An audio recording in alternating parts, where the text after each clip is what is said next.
And as you mentioned, Princess Catherine is slowly returning to her royal duties after her cancer treatment, but recently pulled out of an appearance at Ascot. Do we know yet if Kate will be handing out trophies at Wimbledon this weekend? Right. Well, of course, she is the patron, so it's expected that she will appear. Of course, who could forget last year's appearance? It was, I mean, I had goosebumps watching that standing ovation when Kate made her grand return to Wimbledon amid her cancer treatment last year.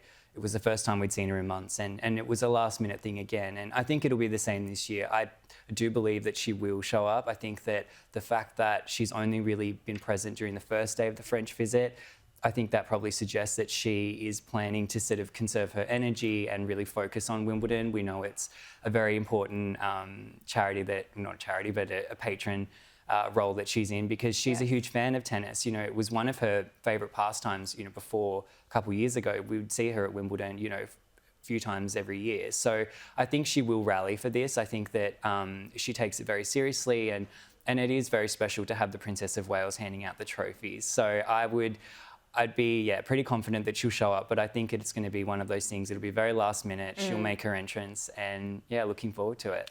So Prince William has announced that he will no longer charge rent to charities after investigation into the Duchy of Cornwall raised some eyebrows. What exactly did the investigation reveal?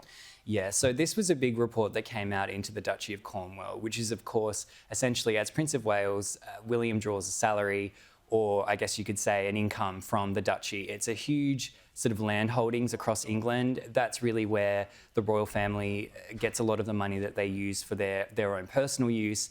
That's really where they generate their living. So the whole Wales family is essentially living off that income.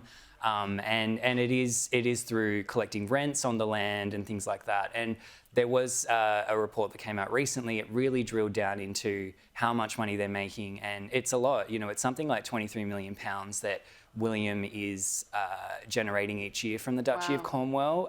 Previously, of course, that was King Charles, and in the past 2 years, it's now William, because Charles has taken on the Duchy of Lancaster, which is sort of a similar arrangement. The thing is, though, I think that made people kind of raise eyebrows a little bit was the charities. So there's a lot of charitable organisations that are paying a quite small actually, you know, rental income to the Prince of Wales. And I think people kind of felt that was a little bit maybe poor taste. You know, some of these sort of small grassroots organisations, I don't think it was really appropriate. And to be, you know, to William's credit, he and his team have immediately rectified that situation. A lot of the charities now will not be expected to pay any rent to the Duchy of Cornwall. I think that's the right move. I think it's really proactive, and I think it's a real glimpse as well into how William is going to be as monarch in the future. I think he's the kind of person that is willing to accept a mistake, you know, he's willing to change, he's willing to be on the front foot, and I think that that's a really positive sign for the future.